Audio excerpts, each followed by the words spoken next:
दोस्तों, हम सभी लोग पृथ्वी पर रहते हैं। हम लोग ज़्यादा से ज़्यादा या तो एक शहर से दूसरे शहर जाते हैं या फिर एक देश से दूसरे देश तक जाते हैं। लेकिन आज मैं आपको एक अनोखे सफ़र पे ले चलने वाला हूँ और यह है ब्रह्मांड के छोर तक का सफ़र। चलिए हम लोग कल्पना करते हैं कि हमारे पास एक बहुत ही आधुनिक स्पेसक्राफ्ट है जो कि पृथ्वी से लॉन्च होने वाला है और हम सभी लोग उसी में बैठे हुए हैं और हम लोग पृथ्वी की कक्षा को छोड़कर ऊपर जा रहे हैं। हम लोग बादलों को पार करते हुए ऊपर आ रहे हैं और हमारा सबसे पहला पड़ाव पड़ता है इंटरनेशनल स्पेस सेंटर। यहाँ पर नासा व अन्य देशों के वैज्ञानिक पृथ्वी के बारे में रिसर्च करते हैं। यह पृथ्वी की सतह से लगभग 400 किलोमीटर ऊपर है और यह 24 घंटे में 16 बार पृथ्वी का चक्कर लगाता रहता है। अब हम इसके आगे बढ़ते हैं। इसके आगे हमें पृथ्वी कर लगाती हुई मानव निर्मित अनेकों सैटेलाइट दिखाई पड़ती हैं। हम इसे क्रॉस करके जैसे ही आगे बढ़ रहे हैं हम लोग चंद्रमा की सतह पर आ पहुंचे हैं।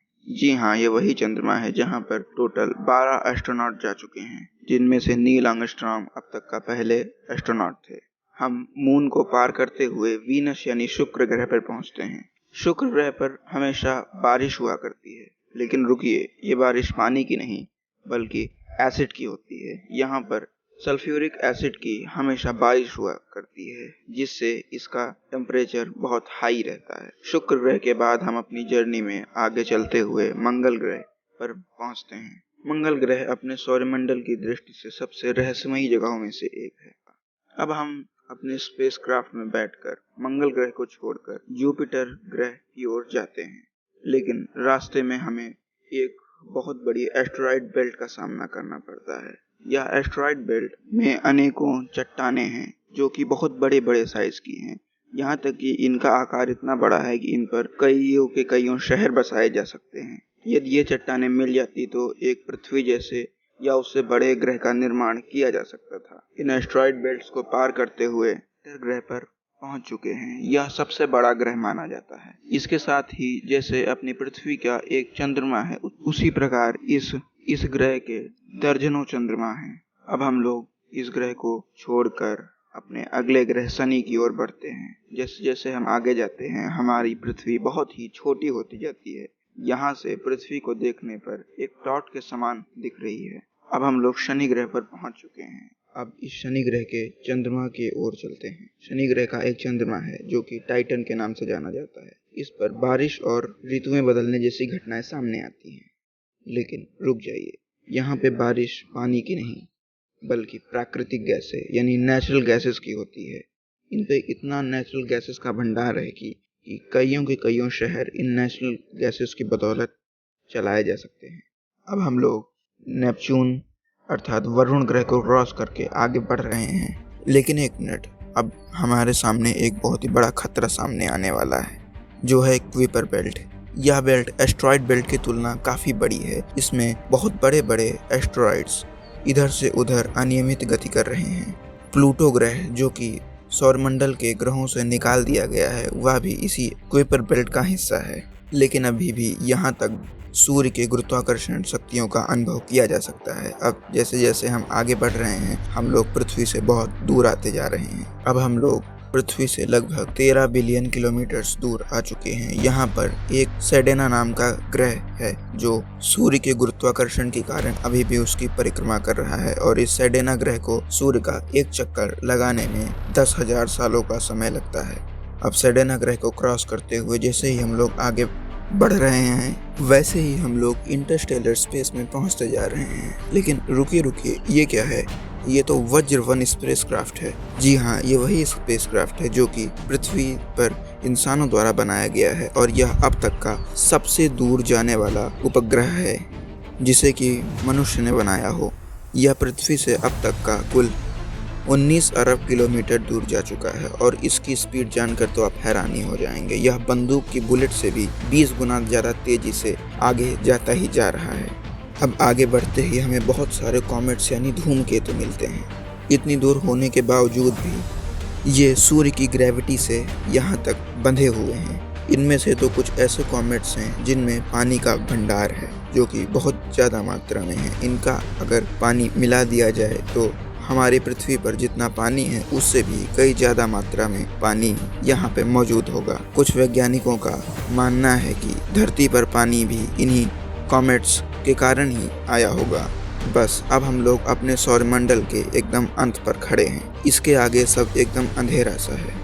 यहाँ सूरज का गुरुत्वाकर्षण भी कम होता जा रहा है। कुछ दूरी पर यह बिल्कुल ना के बराबर हो जाएगा। इतने काले अंधेरे में देखने के लिए हमें इंफ्रारेड की आवश्यकता पड़ेगी। अब हम लोग अपने पड़ोसी तारामंडल अल्फा सेंटोरी में पहुंच चुके हैं। तारामंडल हमारी पृथ्वी से इतनी दूर है कि सूर्य के प्रकाश को भी यहाँ तक आने में 4.3 सालों का यानी कि लगभग 4.5 सालों का समय लग जाता है। यह सोलर सिस्टम 3 तारों का एक समूह है। इसमें प्रॉक्सिमा सेंटोरी बी नामक एक काफ़ी बड़ा स्टार है जो कि लगभग पृथ्वी के जैसा ही है और वैज्ञानिकों के अनुसार यहाँ पर एलियंस के होने की संभावना सबसे ज़्यादा पाई जाती है। यहाँ का पर्यावरण लगभग पृथ्वी के जैसा है। अब हम लोग इस ग्रह को छोड़कर आगे बढ़ते हैं। हम लोग अपने स्पेसक्राफ्ट से पृथ्वी से लगभग 10 प्रकाश वर्ष दूर यानी 10 लाइट ईयर दूर आ चुके हैं और यहाँ एक बेबी स्टार है। बेबी स्टार यानी जिसका जन्म बस अभी हाल ही में हुआ हो। इस बेबी स्टार से कई ग्रहों का निर्माण होगा और इस निर्माण काल को कई करोड़ों साल भी लग सकते हैं, क्योंकि ग्रहों का निर्माण एक बहुत ही लंबी प्रक्रिया है। अब हम लोग अपने स्पेसक्राफ्ट की बदौलत पृथ्वी से लगभग 20 लाइट ईयर्स दूर आ चुके हैं। अब हम जिस तारामंडल में जाने वाले हैं वह तारामंडल हमारी पृथ्वी का साथी है। साथी का मतलब कि इस तारामंडल की उत्पत्ति और हमारी पृथ्वी की उत्पत्ति लगभग एक समय पर ही हुई थी। इस तारामंडल का नाम ईस-फाई-ईट-फन है और यहाँ तक कि वैज्ञानिकों का मानना है कि इस पर एलियंस हो सकते हैं, क्योंकि इसका वातावरण एकदम पृथ्वी के जैसा है। अब हम लोग अपनी गैलेक्सी के यानी अपनी आकाशगंगा मिल्की वे के एकदम किनारे पर खड़े हुए हैं। अब हमारा एयरक्राफ्ट दूसरी गैलेक्सी यानी कि दूसरी आकाशगंगा के अंदर जाने के लिए तैयार ही है। हम लोग जैसे आगे बढ़ते हैं हम अपनी गैलेक्सी मिल्की वे को छोड़ते हुए जाते हैं और ये क्या हम क्या देखते हैं कि यहाँ पर तो मिल्की वे जैसी कई गैलेक्सियों का झुंड है। यहाँ तक कि जहाँ तक नज़र जाती है वहाँ अनेकों गैलेक्सियाँ दिखाई देती हैं। इन गैलेक्सियों के झुंड को लोकल ग्रुप भी कहा जाता है। एक लोकल ग्रुप इतना बड़ा होता है, इसका अंदाज़ा आप इस बात से लगा सकते हैं कि इसके एक छोर से लेकर दूसरे छोर तक की लंबाई 10 मिलियन लाइट ईयर्स है। जैसे जैसे हम आगे बढ़ते हैं इन लोकल ग्रुप्स का भी समूह मिलता जाता है जो कि एक सुपर क्लस्टर का निर्माण करता है, जिसमें अनेकों लोकल ग्रुप्स पाए जाते हैं। हमें वैर्गो सुपर क्लस्टर्स भी मिलने लगे हैं। ये वैर्गो सुपर क्लस्टर्स का भी समूह होते हैं। अब हम लोग जैसे जैसे आगे बढ़ रहे हैं हमारी उत्सुकता और बढ़ती जा रही है।